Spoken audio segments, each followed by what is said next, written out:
गुजरात के भावनगर में ड्रग्स मामले पुलिस ने बड़ा खुलासा करते हुए 4 लोगों को गिरफ्तार किया है।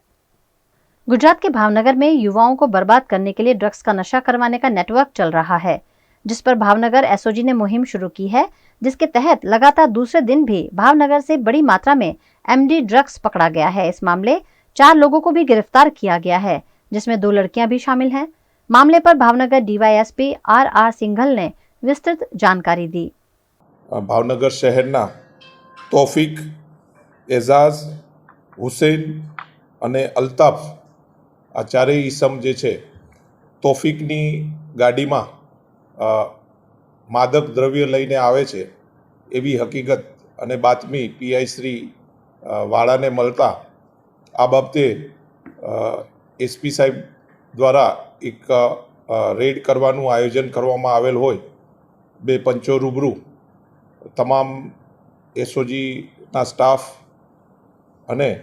પંચો રૂબરૂ રેડ કરવામાં આવેલા છે અને આ જે તૌફિકની જે બાતમી હતી એ વેરીફાઈ કરતા તે ગાડીમાં એનડીપીએસનો જથ્થો હોવાની તૌફિક દ્વારા કબૂલાત કરતા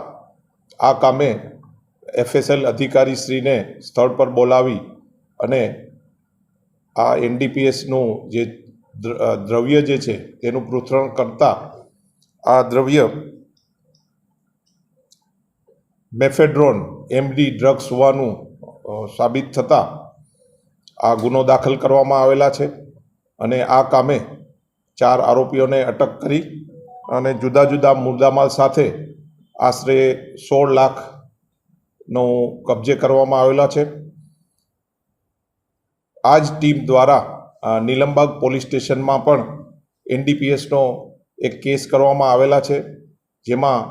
આશરે 33 લાખનું જે એનડીપીએસનો જથ્થો મળ્યો છે અને તેની કાર્યવાહી હાલમાં ચાલુ છે। જે પીઆઈ શ્રી વાળાને જે ભાલનો જે કેસ છે તેમાં તેના અંગત બાતમીદારથી તેને ગુપ્ત બાતમી મળેલી કે તૌફિક જે છે તે પોતાની જે સફેદ કલરની બલેનો ગાડી જે છે તેમાં આ 4 ઈસમો મુંબઈની ડોંગરી વિસ્તારમાંથી આ મેફેડ્રોન ડ્રગ્સ છે તેનો જથ્થો લઈ અને ભાવનગર આવવાના છે એવી ગુપ્ત બાતમી મળેલી, જેના આધારે પંચો રૂબરૂ રેડ કરતા આ જે જથ્થો જે છે એ પોલીસે કબજે કરેલો છે। બીજા જે કેસની હાલમાં કાર્યવાહી ચાલુ છે એ શોર્ટ સમયમાં આપને જણાવવામાં આવશે।